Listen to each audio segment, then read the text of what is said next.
The movie begins on a dark and stormy night. A young woman named Tess Marshall arrives at a house she booked through Airbnb a month ago. But when she tries to check in, she can't find the key in the lockbox, and to make matters worse, she can't reach the host.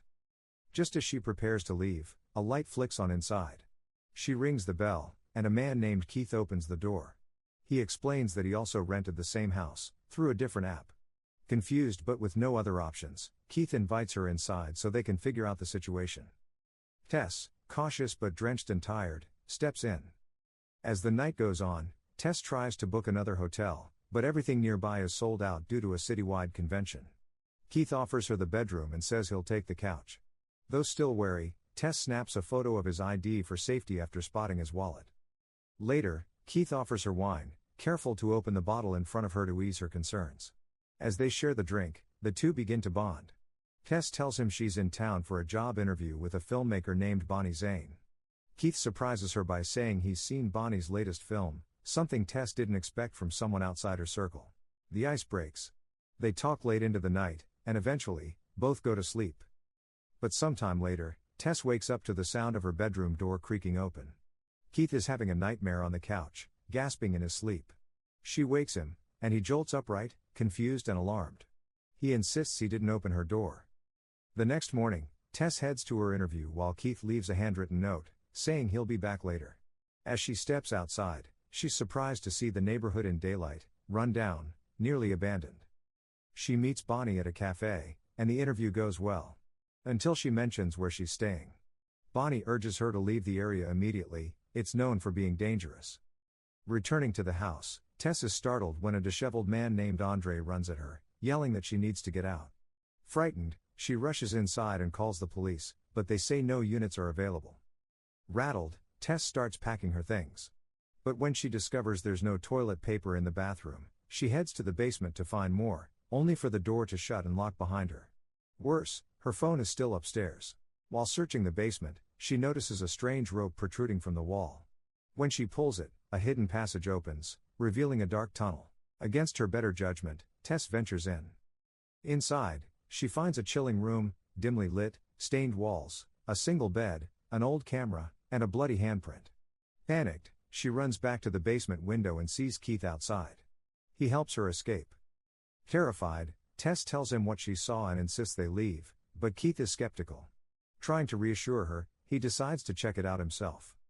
When he doesn't return, Tess heads back in, only to discover that the tunnel extends deeper underground.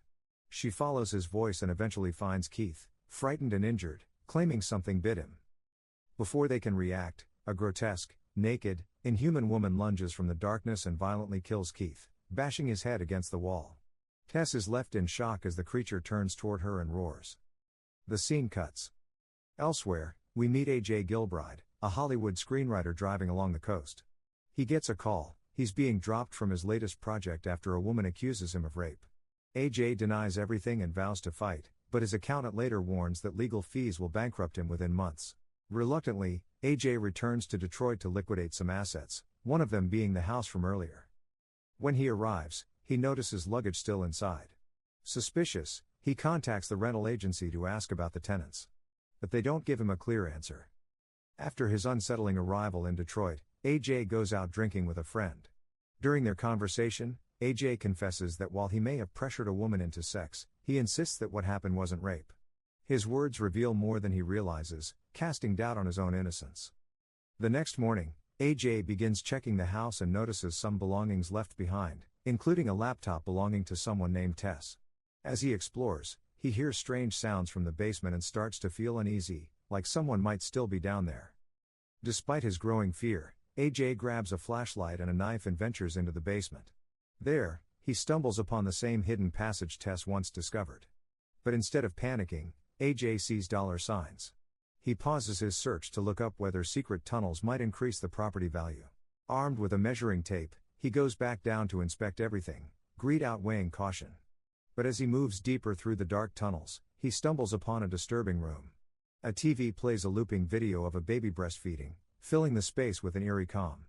The walls feel suffocating. The silence is heavy. Suddenly, AJ senses someone, or something, lurking nearby.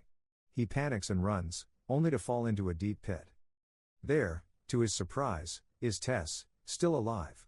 She urges him to stay quiet. The story abruptly shifts. We flash back to the 1980s, when the neighborhood was still vibrant and alive. A man named Frank lives in the same house. We watch as he visits a store to buy baby supplies. But there's something off about him. On his way home, Frank stalks a young woman. Disguised as a utility worker, he enters her house under false pretenses and unlocks her bathroom window from the inside, setting the stage for something sinister. Later, his neighbor, Doug, informs him that people are fleeing the area due to the city's decline. But Frank isn't going anywhere. What he's building here is dark. And far from over. Back in the present, inside the pit, Tess warns AJ to play along. Moments later, the terrifying woman, the mother, appears. She lowers a filthy baby bottle into the pit. Tess drinks, but AJ refuses. Enraged, the mother climbs in and treats Tess with a grotesque affection, rocking her like a child. But she growls at AJ, furious at his disobedience, and drags him into another room. The TV plays the same breastfeeding footage. The implication is horrifying. Meanwhile, Tess seizes her chance. She climbs out of the pit, sneaks past the darkness, and finds AJ trapped with the mother. She watches in horror as the creature attempts to force AJ to breastfeed. Trying to escape silently, Tess accidentally steps on the measuring tape, alerting the mother. The creature shrieks and gives chase. In a frantic dash, Tess breaks through the basement window. Just in time, Andre, the same man who warned her earlier, grabs her and pulls her to safety before the creature can reach her. But Tess isn't done. Despite everything, she refuses to leave AJ behind. After narrowly escaping the terrifying ordeal inside the house, Tess races to a nearby rest station. She calls the police, desperate for help. However, when they arrive, Tess's disheveled appearance and frantic demeanor lead them to believe she's just a drug addict. With no evidence to support her claims, they dismiss her and leave, telling her there's nothing they can do. But Tess isn't giving up. Waiting until nightfall, she sneaks back into the house to retrieve her car keys. As she sits in the car, relief washes over her, until the mother emerges from the shadows. The mutant creature slams into the car's front window, attempting to break in. In a moment of desperation, Tess slams the car into the side of the house, seemingly killing the monstrous woman in a violent crash. Meanwhile, AJ, still deep inside the house, discovers a horrifying truth. He stumbles upon Frank, the former owner of the house, now sick and close to death. As AJ explores the room, he finds disturbing tapes of women Frank has tortured and raped over the years. Confronting him about his twisted actions, AJ is met with a sudden shock. Frank pulls out a gun and shoots himself in the head. AJ, shaken and horrified, seizes the weapon before exiting. Outside, Tess, still reeling from her escape, searches for AJ, calling out his name. As she makes her way through the dark, she startles AJ, who, in a panic, accidentally shoots her in the stomach. Despite the pain, Tess urges him to help her leave. AJ, now realizing the gravity of the situation, assists her in escaping the house. They stagger out into the street, where Tess notices with a shock that the mother is no longer around. In their moment of brief respite, they encounter Andre, who reveals a chilling truth. The house, as it turns out, once belonged to Frank. The house was his domain, and beneath it, Frank had kept a dark, twisted existence, raping women, creating offspring, and eventually giving birth to the terrifying creature they now know as the mother. Tess and AJ are horrified by the revelation. The monstrous mother is the product of decades of horror, Frank's cruel legacy of abuse and violence. With this knowledge, Tess and AJ are left to contemplate the unimaginable horrors that have occurred under the very house they sought refuge in. As Tess and AJ discuss their next move, Andre insists that the mother won't be able to find them, confident they've escaped her reach. But his words are swiftly proven wrong. Out of nowhere, the mother appears, unleashing her fury as she grabs Andre. In a horrifying display of strength, she rips off his arm and uses it to bludgeon him to death. Tess and AJ, now fully aware of the grave danger they're in, scramble to find safety. They make their way up a water tower, hoping to gain some distance from the creature. But just as AJ is about to regain control, he drops the gun, and the mother draws closer with every second. In a shocking and desperate move, AJ grabs Tess and, in an attempt to buy himself time, throws her off the tower. He believes that the mother will instinctively protect Tess, giving him a window to escape. His plan works. The mother leaps into action, putting herself in harm's way to shield Tess from the fall. AJ seizes the opportunity and makes a run for it. He reaches the ground, believing he has narrowly escaped death, and sees the mother lying motionless, seemingly dead. Tess, miraculously unharmed, regains her footing. But in a final, brutal twist, AJ's relief is short-lived.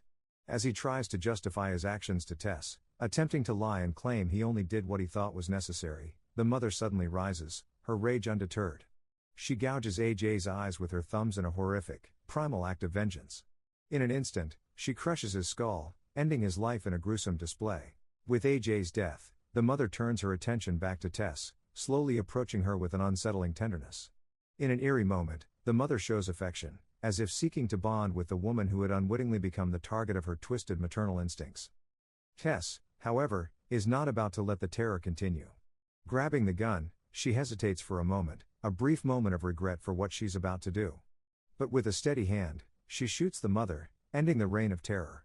The mutant woman's body collapses, her twisted existence finally brought to an end. Tess, battered and traumatized, stumbles away from the wreckage.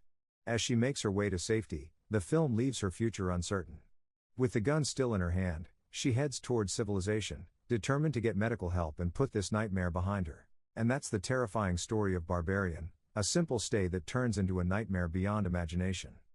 So if you enjoyed this recap, don't forget to like the video, subscribe to the channel, and turn on notifications for more intense and mind-blowing movie breakdowns just like this one.